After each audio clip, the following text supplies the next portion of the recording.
Alright, what's up, what's going on guys, it's your boy Chumbles and I'm back with another video, and today we're going to be going over the patch 7.14 notes, so patch 7.14, and yeah, so I think we're going to have more of Kane down below. So first is going to be All-Star. Damage reduction has been increased 5 per level. So something just a small little buff to him. Caitlyn, attack speed growth has been cut in half, so it's really good for solo queue and competitive. Caitlyn was just like super oppressive in bot lane, and she literally had like no weakness because she would scale even insanely well into the mid game. So this is probably gonna slow her down a lot, but she'll still be probably top 3 AD carry, top 4 AD carry. Now we have Cho'Gath. So his E was actually changed. So Cho'Gath's next 3 basic attacks launch spikes that damage and slow all targets hit. It's actually pretty interesting because now you don't have to build Rylai's, which was something that a lot of people did for the slow, as well as like maybe Mallet, but I saw Rylai's a lot more. So it's actually pretty decent, and the slow is actually pretty strong scaling. So yeah, it looks like they want him to be like, it's kind of weird. He's in a weird spot. He's not like the best in the mid lane, but he's also not the best in top. I think he'd probably be best in jungle now, because his Q also got slight buffs. Oh wait, no. His Q actually got nerfed a bit the last rank, which is, that's fine to be honest. It's not that big. For the mana cost is pretty good. And then Feral Scream is W. Basically his harassment tool has actually been increased early game. So that's really good for the silence. So Cho'Gath overall, I would say buffs here. I guess they're trying to just put him into a better spot early, so he doesn't get destroyed and then he can get his stacks and stuff. So yeah, pretty good changes. And now we have the Diana changes. So what they did here was Diana spellcast grants 20% attack speed for the next 3 auto attacks, increasing with Moonfall's rank. So basically they want to make it that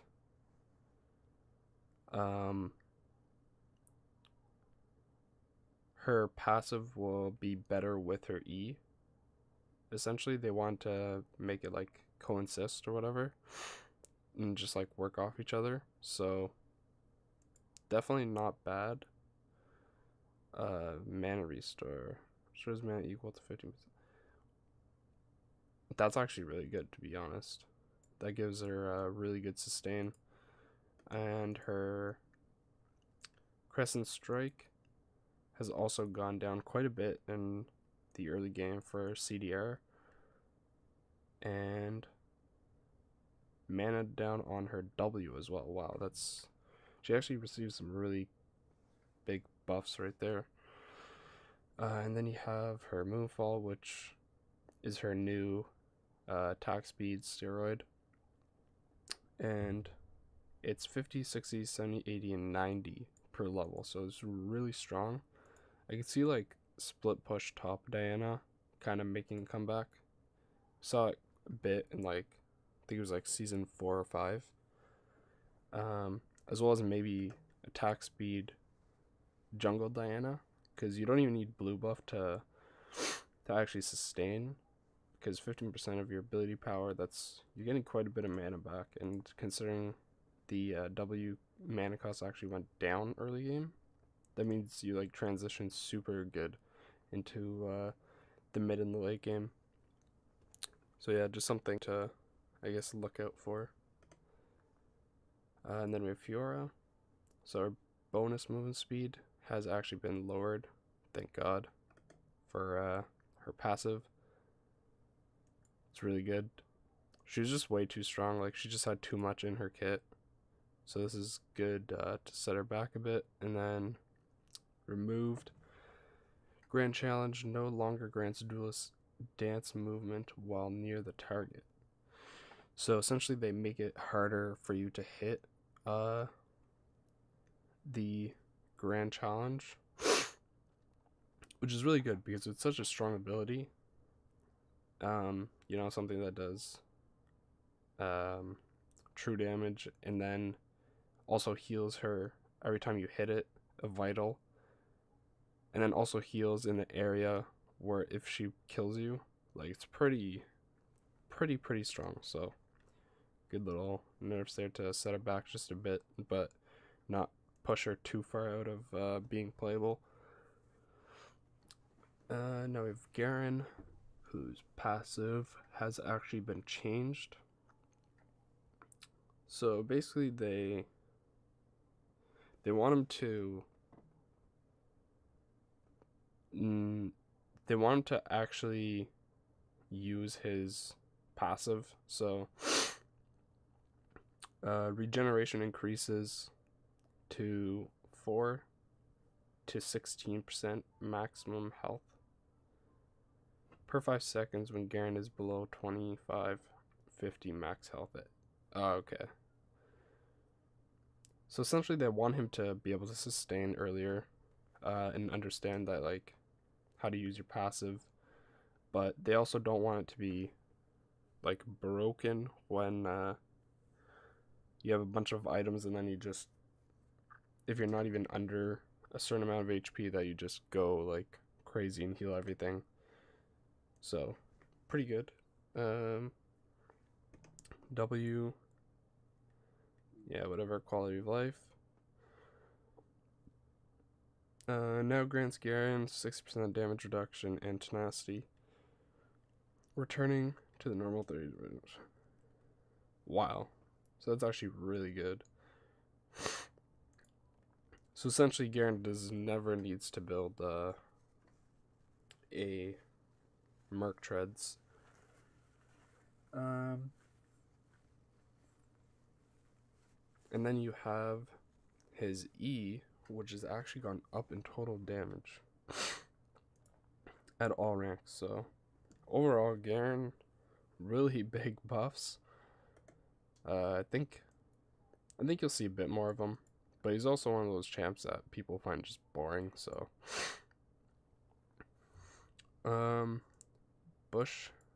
Bushmaker, so Ivern's W here. The cast range has actually been, wow, decreased in half. I think that's a little harsh. If anything, I think 1000 would be like the sweet spot, but yikes. So Ivern just purely nerfed. I guess I think he's still too strong, which is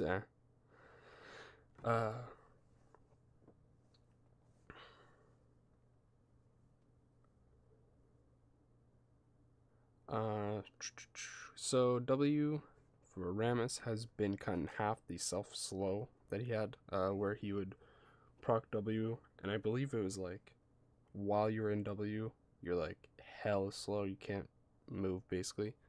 So pretty good. Singe changes as well. So base stats has gone up in both his health, so really good, obviously. New passive, Slipstream.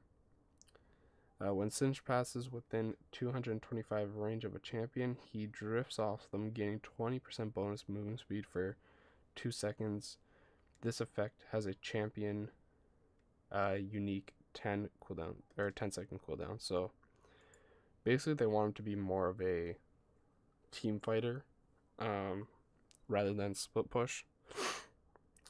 But yeah, that'd actually be really good because and they also removed gains health based on his maximum mana. So you're not going to see crazy mana builds from Singed anymore, but I think these buffs should be good enough to suffice. But yeah, they want him to be a team fighter to get into the fight, and this really helps him get in there without being CC'd and stuff. And then Poison Trail damage lowered, but the ability power ratio up, so the more AP you build, the better it is. Particle size increased to more accurately represent the poison's area. Poison Trail no longer visually disappears when Singed leaves enemy vision. Okay, so just some buffs to the people not playing Singed. Playing against them, I should say. Mega Adhesive, area duration is 3 seconds. New is now grounds units with the Mega Adhesive at 40 at all ranks, so you could just put 1 point to W now.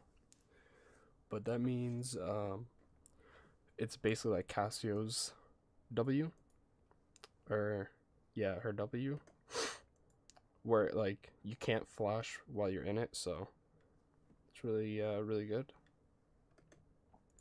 It's actually a really strong ability, to be 100% honest. Like, that's gonna be pretty huge.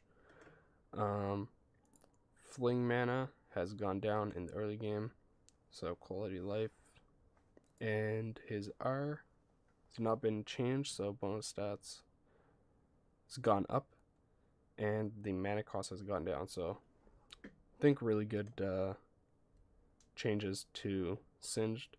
Probably gonna see a little bit more of him. And now we have Tarek. Mana regen gone up, and mana growth gone up, or mana regen growth.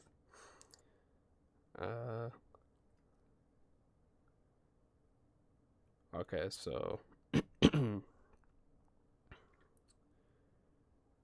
so they basically put his they wanted to give him a flat healing, a stronger flat healing, it looks like.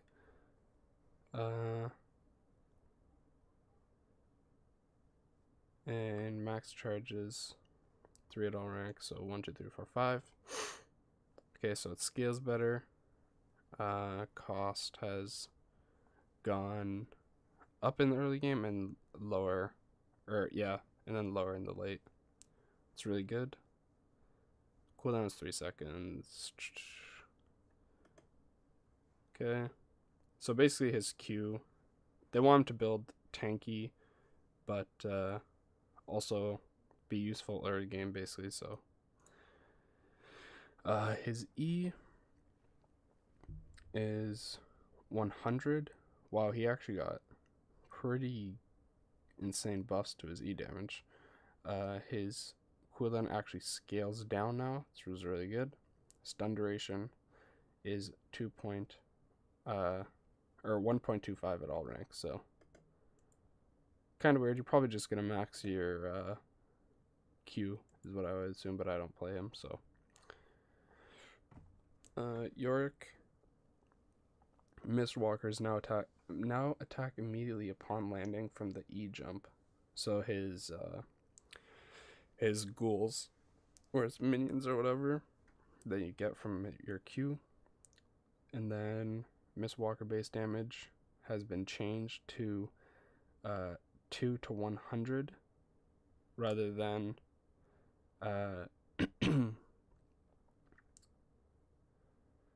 rather than 10 to 95. So I guess a little bit more damage late game, but it was quite a bit early, so I don't know if that's really good. And then Mistwalker's ratio attack damage has been unchanged. The Morning Mist reaction range is actually up, so that's pretty good. And the Grave despawn range is 2000. So kind of buff and nerf here, if you depends how you look at it or how you play him. And then his R, the Ghoul Lady. So cooldown down and health increase. So yeah, they just really wanted to be a late game is what it seems. So yeah, And then this is stuff that happened during the last patch. New Thornmail is going to be broken on Rammus. I'm already calling it. So if you want free low while you can, Rammus and build Thornmail. So basically they change it to Bramble Vest, which is this, so I guess I'll cover this first. So builds out of cloth, and 300 gold. Gives you 35 armor, which isn't the best for your price, but upon being hit by basic attack, reflect 20 magic damage, inflicting grievous wounds on the attacker for 1 second. So for something that costs, I think it's like 800, that is actually ridiculous.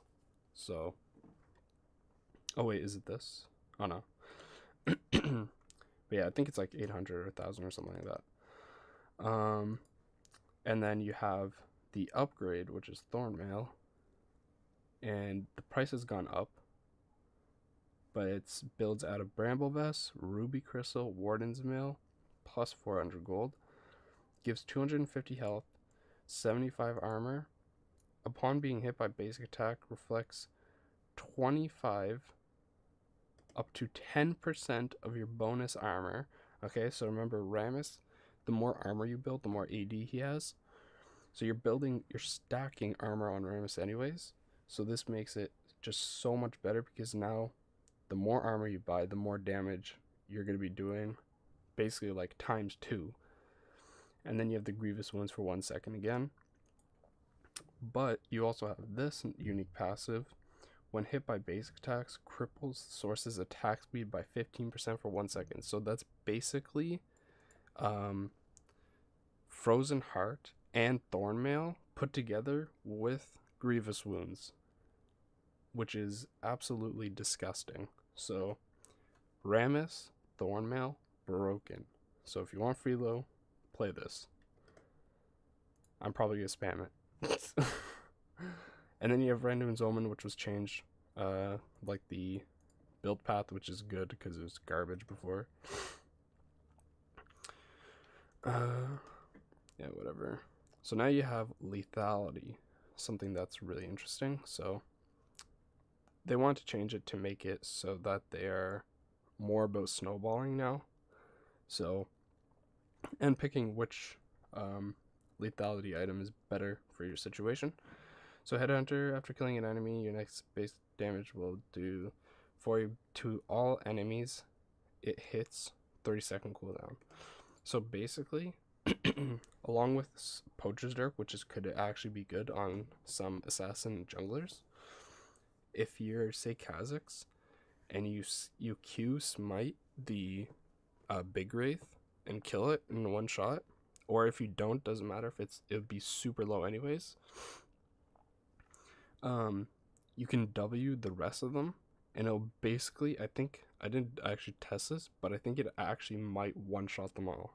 So, you know, be ready for that, because that's pretty strong. This would be super good with like Pantheon as well. But no longer grants 20% combat move speed. So you see that down here. So for Y. So Duskblade has actually been changed to Saray Dirk plus Caulfield's Warhammer. So actually gives CDR now right here, the 10%. So it is quite a bit cheaper. Lethality has gone up. Oh yeah, it's gone up on all the items, by the way. I don't think it's gone up on these. It's just the finished ones. So lethality has gone up. No combat move speed, out of combat move speed. Now gives 10% CDR. And now does 90 plus 15 per level. So just better. And then it scales from 1 to 18, 105 to 360. So overall, I think this is better. You'll end up doing more damage. Like once you hit this item plus maybe another one, you'll be doing more damage than you would have before.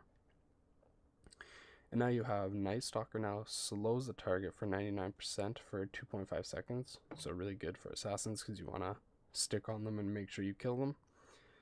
And the window is actually 5 seconds after being seen. So really, really good. Again, I think Kha'Zix, Rengar, Talon, and Pantheon are going to be really good with these items. And then here is the other change. So Youmuu's Gold Stam out of combat is now 40, so making up basically for the other items. Lethality is 18. Attack damage has been lowered, but I think because of the amount of lethality you're getting now, plus when you get more lethality items, it ends up being more damage for even, like, I think almost anybody you're playing. The only person it might not be better for is Pantheon, whereas E scales 300% off his 8 total AD ratio. So the fact that you're losing, I think it's like 15 AD between all three of these items or something like that, is kind of bad, but at the same time, I think overall the lethality changes will be good to him. And we have Edge of Night, which attack damage unchanged. Lethality still has gone up though. This has been unchanged, but now instead of having the magic resist, 35 magic resist, you have 250 health. So overall, I think this is way better. It still has the same passive, by the way.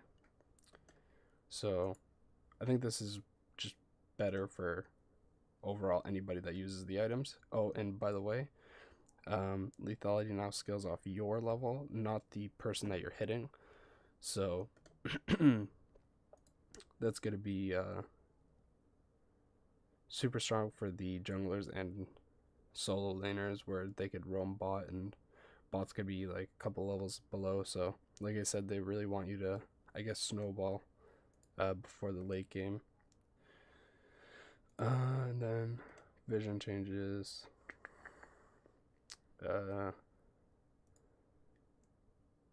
These are just, I think these are just quality of life.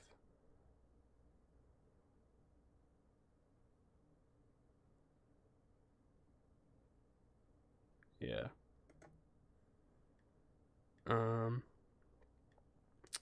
And ranked flex, whatever.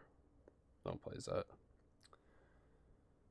Then bug fixes are here. Not really gonna go through all these because there's way too many. God damn it, Riot. And then yeah, upcoming chroma. So looks like that is the patch. Hope you guys enjoyed. Let me know if you would like to see more of these patch rundowns or whatever. And yeah, I'll just keep doing them from patch to patch. So hopefully you guys have a great day, and Chumbles out.